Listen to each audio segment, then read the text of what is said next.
Welcome back to the Marvel Movie Minute, a daily podcast in which we explore the films of the Marvel Cinematic Universe 1 minute at a time. In this, our 5th season, we're looking at Joe Johnston's 2011 film, Captain America, The First Avenger. I'm Andy Nelson from the Next Reel Film Podcast. And I'm Pete Wright, and I wish I was the executive in charge of finance. You can be next season, Pete. Yeah. Today we're talking about minute 120, which begins with a quartet of Chargehand painters and ends with what appears to be a septet of comp sequence supervisors. Back on the show, it's Tommy for one last round. The time has flown by. Can you hear all of the motorcycles going by? I'm going to mute. I don't hear a single I don't hear anything, but you're now muted, of course. Right.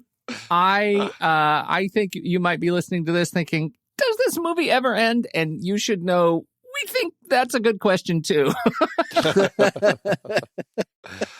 The world of credits. Credits have grown increasingly longer and increasingly longer. I don't know if it's just I think a lot of it is contracts and everything. And I think a lot of it is certain, as they've started including credits for like special effects companies who are doing particular effects, it's like how many credits are going to be in your contract, that sort of thing. So then they're just like, well, hey, we have 250 credits. Let's throw in all of our accountants too. And then suddenly it's just like thousands and thousands of people. And I mean, to be fair, they all are in one capacity or another working on a movie. So I guess it's a good thing. Yeah, I like it.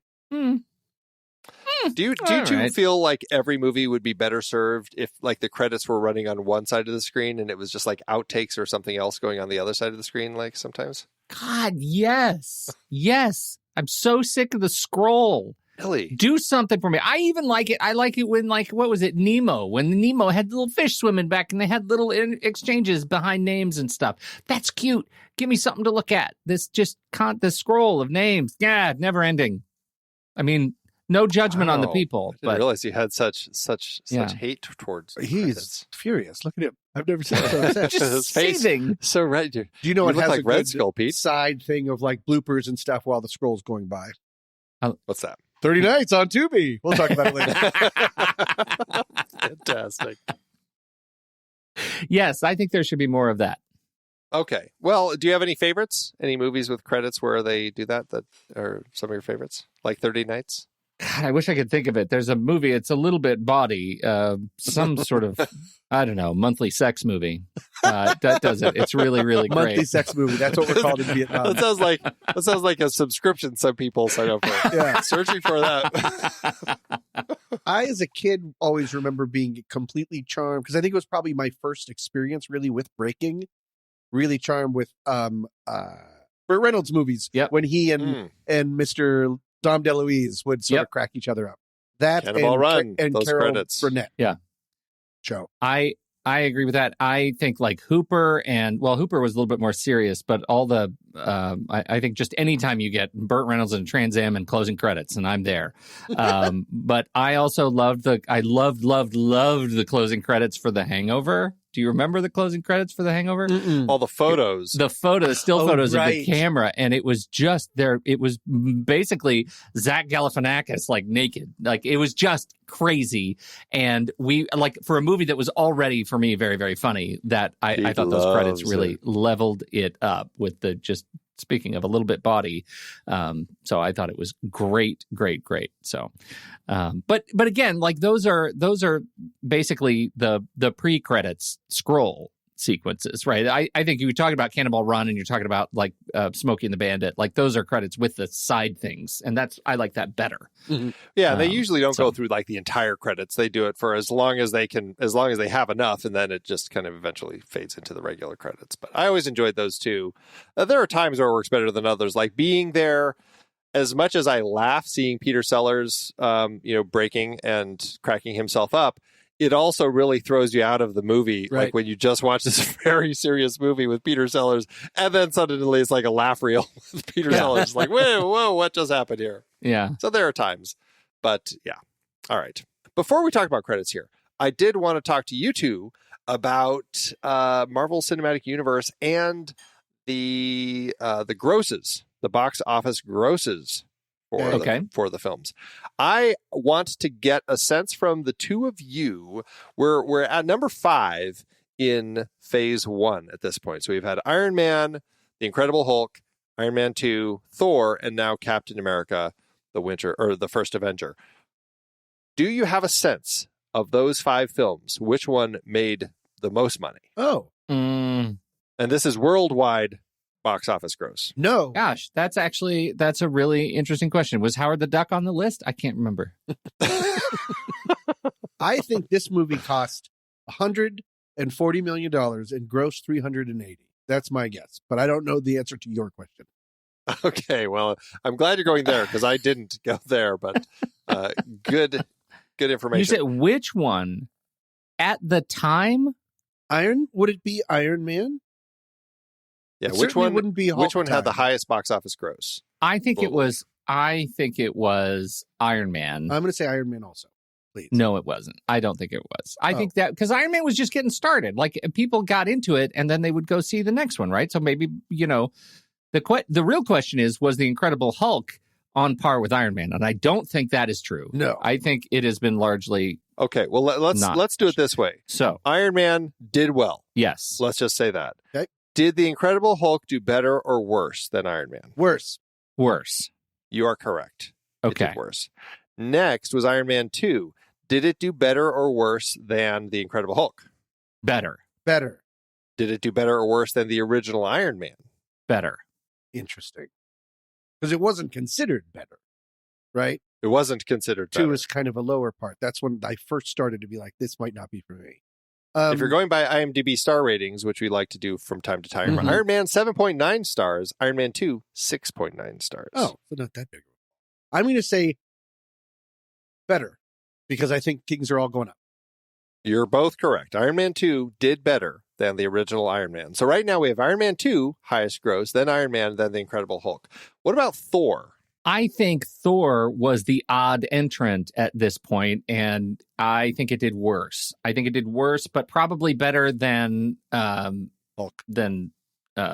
Hulky. I agree with that. Better than Hulk, but not as good as either of the 2 Iron Man films? Yeah. I agree. You're correct. That is right. I don't think they figured out Thor for a while. Yeah. So that's where it sits. Where it sits. And that was the roughest for me. Before Thor got funny, I was like, this is not, because it was the most Asgardian, it was the epitome of not grounded. It was very Shakespearean with Kenneth Branagh, especially. Yeah. All right. Now, Captain America, the First Avenger. Yeesh. So right now you have the Incredible Hulk at the bottom, then Thor, Iron Man, and Iron Man 2 at the top. Where would you put Captain America, the First Avenger on that list? I have famously gone on the record saying that Captain America, the First Avenger, made $380 million. So can we use that? You can say that, but where does it fit with the rest? I don't know. But is it true? I don't. I have say not it all looked you anything want. up. Worldwide box office for Captain America, the First Avenger, $370.5 million. How close was I? That was very close. I must have looked it up. But how did it open? The opening weekend is $65 million. Wow. I'm sitting saying, see, that's interesting. Yeah, go ahead. I vote Captain as the top.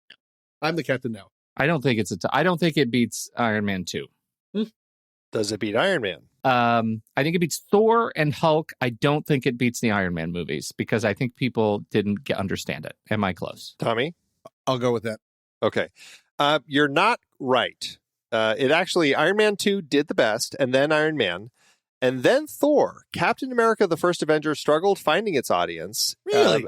They assumed it was because of the period. They weren't sure if people weren't clicking with it or what. That's fourth on the list, and then the Incredible Hulk is still in last place. And if you take the entire run of all of the MCU films up to this point, 29 films as of now, those are still the 2 at the bottom.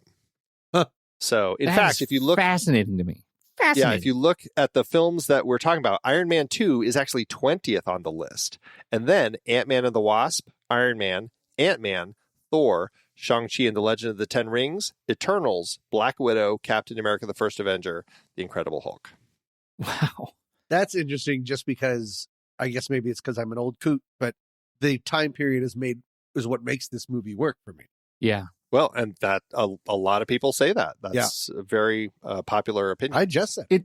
It's also Just did. it's also aged quite well, I think, Right. partially because it is made such a better watch after seeing how beloved Cap becomes in the rest of the Infinity Saga, right? Like, Right. It is. I think it's almost better to go back and watch it as a prequel after you've seen him go through his journey. I love it. I mean.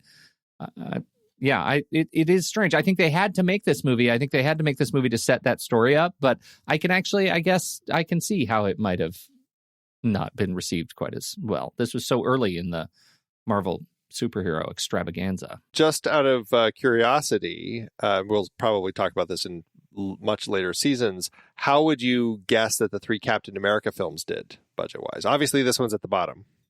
But where would you put Winter Soldier and Civil War? Civil War top. Yeah, I think Winter Soldier, then Civil War. Winter Soldier top? Is what you're saying? No. Or are you going up from the bottom? I'm going up from the bottom. Jefferson Okay, you're style. both. Yeah, you're correct. So yes, so Winter Soldier comes in at 17th place, and then Civil War is in 8th place. So Wow. Civil War's probably- airport fight? Yeah. yeah, probably because it is kind of an unofficial Avengers movie since it features so many Avengers. Right. Yeah. So interesting little.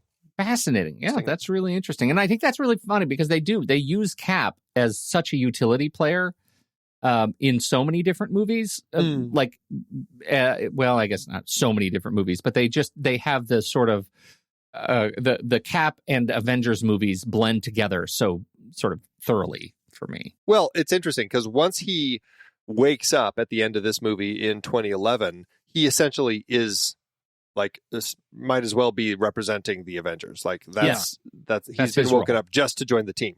Yep. So yeah. All right.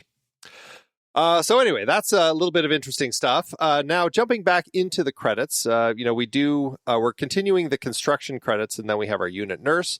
Craft services, everybody loves the craft service table. Crafty. If you're not familiar with what that means, it's the table where all the snacks are, and everybody goes and munches on the snacks between setups. But in the COVID era, it's become a lot less fun because there's no grazing anymore. You have to ask the crafty, hand me 2 Snickers and 3 M&Ms, and they have to hand it to you, and it's kind of humiliating. It's all sealed and everything. Yes. Yeah, right. You can't just be sitting there and just kind of casually continuing to like pop things into your mouth. Yeah. God, do you know who I bet hates craft services? Rob Steffens. You want to know what he does? Executive in charge of finance. I bet Rob is a real bear. All those on damn craft Snickers. services. Yeah. So many Snickers. God. Do they eat anything else? Yeah. My kingdom for an apple on set. Rob, are these Hydrox cookies? You can't even get Oreos? And he's like, no. Prongle. He has cans of Prongles. all off brand. That's funny. I've never had Frotos. That sounds like Fritos that you'd get at Hobbiton. Yep. Yeah. So these Fritos are meant to be a cereal. Yeah. So gross. That is horrifying. We go from craft services to the transportation department. Always important and always fun to deal with on set. Yeah. Much love, though, for transpo. Catering. And then we have a bunch of random credits. Dialect coaches, accent advisors, health and safety advisor, diving safety supervisor, military advisor, asset administrator, clearance coordinator. Who is the military supervisor, if you don't mind me asking? The military advisor on this one? Yeah. Is it Angry Man? Billy Budd. Billy Budd is the military advisor on this one. Are you familiar with Billy Budd? But we've had to work with a bunch. This was filmed in England, so a lot of British people came to work on the project. Yeah, and I believe Billy Budd had a role, but I can't remember what that is at this moment. So anyway, then we go into our second unit, and then our Los Angeles unit. So we have our 2 other units, and then utility stunts. We were talking about stunts yesterday. And we get into the Marvel Studios credits.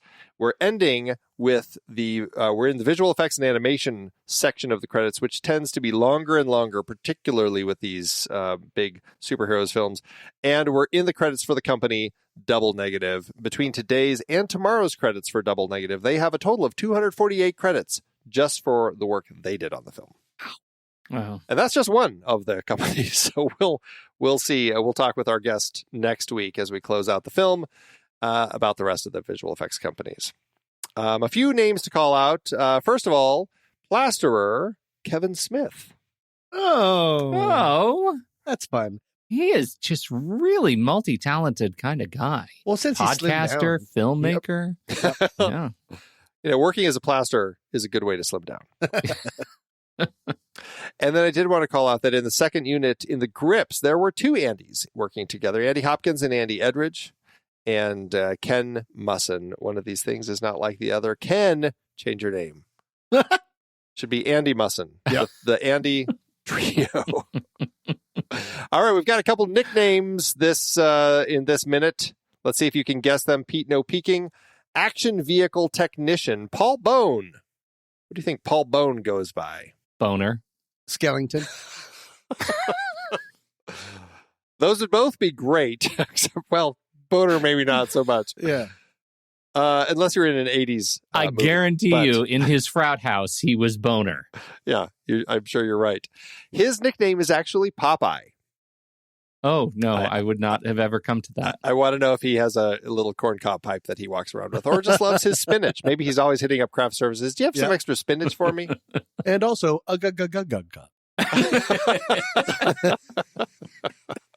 well, I have you.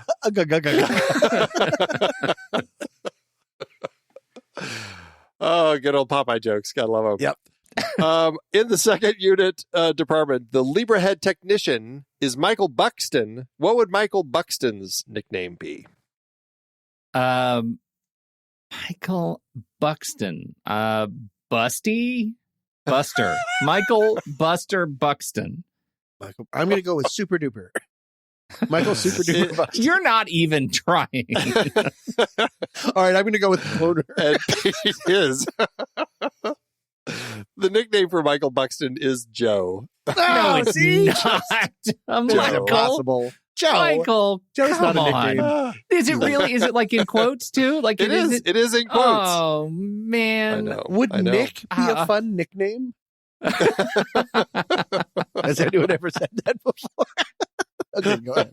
Not worth it. All right, we finally are getting into some juniors. We have 3 juniors in this minute. We have painter John Daines Jr., painter Michael Weaver Jr., and rigger Dave Weller Jr. And I believe Dave Weller Jr. is working with Dave Weller in the rigging department as well. So at least one of them was. I forgot to write that down. Okay. One of them is working with his dad. Why do we do juniors instead of seconds? Why is that so across the board, just normalization? Are there seconds outside of royalty? Well, he's a third. No, but I know there are thirds. I'm just saying, in the realm of seconds and juniors, Tommy's right. I've never heard someone say the second. Like royalty and the church, right? Popes and unless stuff. it's like King Richard II or something. So or popes. So maybe it's like out of fashion because of that. Maybe, but they also do thirds. Like, yeah. Huh. Why aren't you junior? Yeah. Oh, God. Okay, do you know what? As it turns out, there are some rules. Is there? Oh, really? Junior is used to distinguish a son with the same name as his father. The following conditions apply. Condition 1, the junior must be the son of the father, not the grandson. I feel like I could have gotten there. Yeah. Number 2, the name must be exactly the same, including the middle name. Oh, really? Mm-hmm. Thomas Wesley Metz III. I didn't know the middle name had to be a part of it. The father... This is one I never would have gotten to, you guys. Can you even guess what the third condition would be? Well, I'm sure Tommy knows it. I feel like the first 2 really wrapped it up with a bow. Yeah. It turns out there's the third that is very, very important. The father must still be alive. What? Wait, when you name the kid, the father still has to be alive. So junior actually becomes senior when the father dies, and a third becomes junior. What? That is not accurate. And I don't like how I just said the word accurate. Some, such as Miss Manners, say that yes, everyone does move up a notch. No. Really? So while others insist that your formal name, including the suffix, does not change, but that's a different discussion. Tommy, those are the conditions. Are you now a second? Because you said you're GPAW. I'm a junior. Late GPAW. You're a junior. You're a second. G-Paw was my other person. It was Daddy Tom. Okay. Daddy Tom. Everyone had crazy names. So Thomas Wesley Metz II is actually the first. Your dad? Oh my God. Papa? We just... I did not expect this level of name scrutiny on this show, but I just learned a thing. That seems insane to me that you would move up like that. Yeah. That seems actually disrespectful to those that have gone by. Yeah, it's so weird that... But also weirdly like capitalist. Yeah. But they don't do that with royalty, though. And see, that's where it gets confusing. Right. But see, royalty isn't royalty, or maybe it's different, because don't they, like, popes are different because they just like take on a name, right? Right. I don't know how popes work. But like Richard II, is always Richard II. He doesn't say, well, now I'm just Richard because my dad's dead. Now I'm just plain old Dick. I hate that, and I don't like Miss Manners. And now I hate the idea of manners. I think that this is very important for you to learn, because I'm impressed that we've done this to you. You are now junior. I don't want to be junior. I have to change so many credits. I am so excited. Oh my God! Can I start? I'm going to start just calling you Junior. Is that okay? On IMDb. So on IMDb, you're gonna it'll constantly now be like Tommy Metz, credited as Tommy Metz III. Right. And now so your credits will continue shrinking over your lifetime. Pretty soon it'll just be Tommy Metz. Yeah. Once credited as Tommy Metz Jr., once credited as Tommy Metz III. Oh my gosh. That's really weird. I don't like it. I'm staying as the third. I'm going to need you to call your dad and let him know that we've determined some new rules, and it's because of Miss Manners. Yep. That he is now the first. Papa, it's Junior. Can we talk? I talk to my father like I'm an orphan for some reason. Oh, man. All right. A few other names. We have some people going by 3 names again. Craft manager Gaynor Fitzgerald Gould. Gaynor. That's fun. That is an interesting name. Yeah. Then in the LA unit, the utility stunts, we have 5 people. Mike G. McGuire, Steve DeCastro, Tim J. White, Jerry T. Adams, and Greg De La Riva, all in the utility stunts department. Wow. Over in Marvel Studios, the physical production executive is David J. Grant, and the creative research manager, Will Corona Pilgrim. Oh. That's a fantastic name. Corona Pilgrim. That's great. Oh, yeah. Yeah. And then the Marvel creative committee, Brian Michael Bendis. Yep. A name that is very familiar. Last but not least, at the special effects house Double Negative, the VFX coordinator is Aaron Yoon-Sung Kim. Okay. And we have some hyphenates: Chris Cubberly Gomez, Longcross construction nurse Rosie Bedford Stradling. Longcross? The craft Longcross. The Longcross was one of the locations. We have a few different it sounds construction England-y. nurse. Yeah, right. And then the craft chef, Pete Haley Barker, and the regular chef, James Wells Hunt. And then the second unit standby propman, Mark Van McNeil, and a double negative, the comp sequence supervisor, Astrid Busser Casas. Astrid. Nice. I've never met an Astrid. Now I have. How many Astrids are on the crew, Andy? She's the only Astrid. The only Astrid. Yeah. The loneliest Astrid in the world.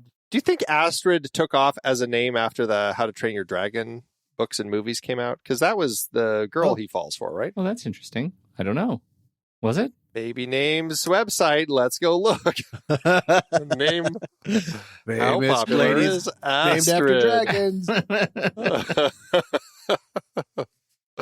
Astrid sounds like an astrological figure or like a woman warrior. You know what's interesting? That's my wife's D&D name, Astrid. Really? Is it really? Yep. I wonder if I knew that secondhand from being. I think you did know that because you were a guest. Right. You were a special guest star on our show. My name, Sloopy? I don't remember my name.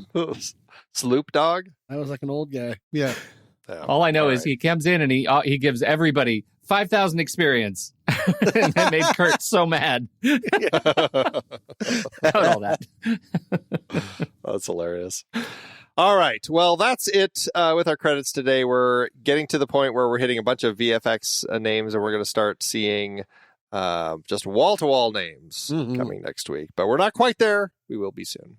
But that's everything. So, Tommy, one question that we do like to ask our guests, and it will be really funny with you in particular because you've only seen half of this film. Do you have a favorite Captain America moment? Yes. Oh, okay. In what I saw, hold on. And it doesn't have to be from this movie. It can be in all of the comics you've read or podcasts about Captain America, all the role-playing as Cap that you've done. I think the delivery and the braveness of writing the fondue line. Did you fondue? Whatever he says. I thought that was really interesting because it was funny, but it's also weird. He delivered it really well.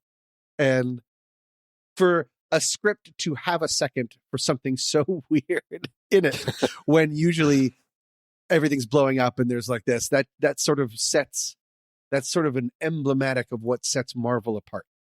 And the kind of thing that maybe DC doesn't understand is it needs human people doing human weird things and awkwardness instead of just the Zack Snyder doom and gloom kind of a thing. So is that a weird one to pick? I'm going to pick that. That's a great one to pick. It's a great one. And nobody has picked it yet. And nobody's picked it? Right. Yeah. Yep. Oh, I also like how he just gave himself the name Captain America when he was standing on the prison. Like, who are you? Captain America. He just throws it off. I thought that was really funny. Yeah, I like that. I think Chris Evans is so charming. He's the world's sexiest man right now, right? Yeah, right now. I think he is just incredibly At time charming. of production. Yep. At time of production. Man, that guy can pull off a good cable knit, too. Am I right? Can pull How long does that last? Is that a year-long yes. title? I think it is, and then he has to take on the moniker Chris Evans II. Right.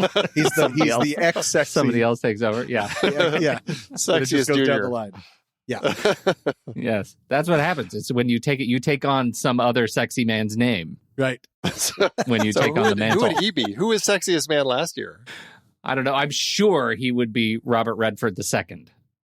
Robert Redford has to have been Was it Brad somewhere. Pitt? Now I want to know who's all the sexy. Yeah, he could have been a Brad Pitt. 2022 is Chris Evans. 2021, Paul Rudd. Oh, that's fun. So that's perfect. So Good he's for Ant-Man Paul. Jr.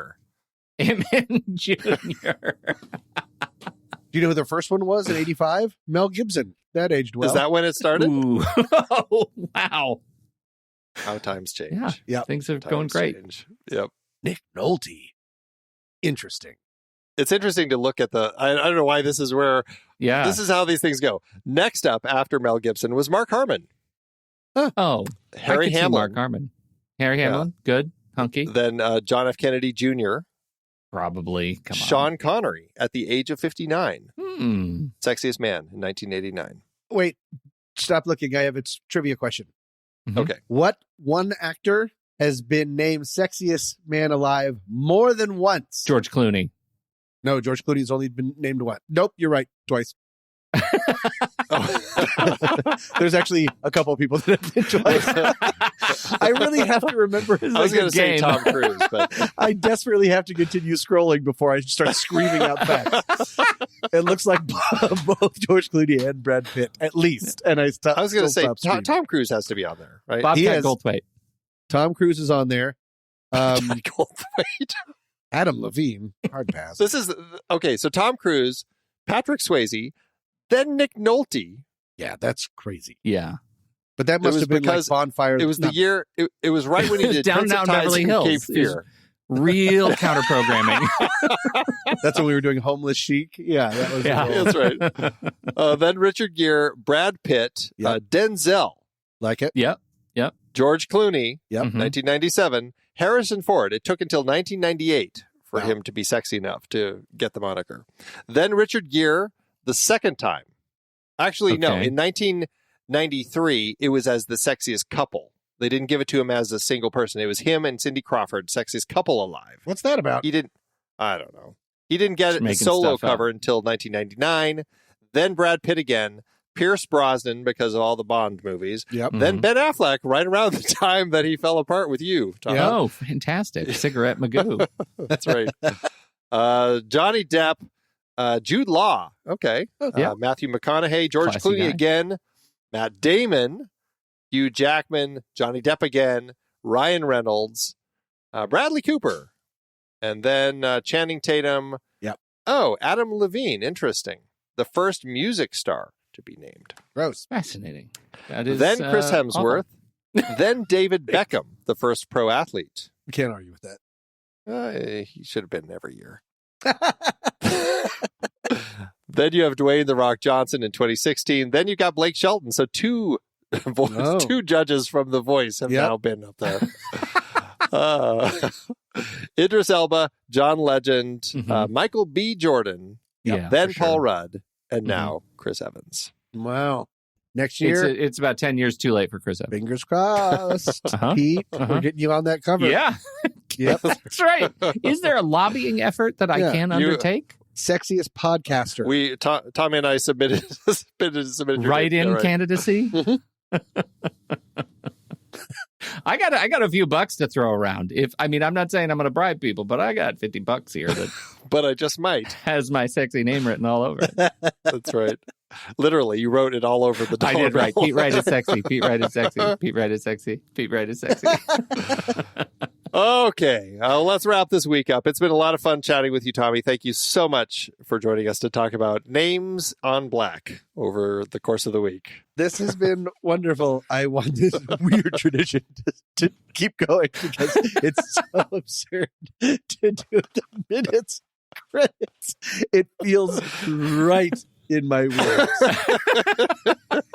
Like if you didn't do this, we would have to invent it. So thank you. This is as close as we come on the whole network as to performance art. Like it really is podcast performance art. Yes, this is abstract something.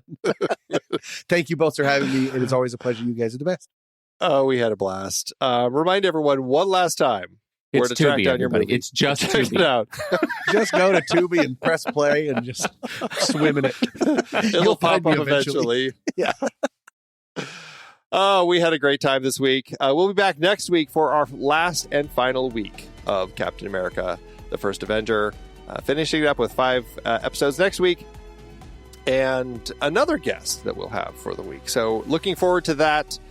So we'll be back then. Pete, thanks as always. That's Pete Wright, the first Sexiest Man Alive candidate 2024. Until next time, true believers.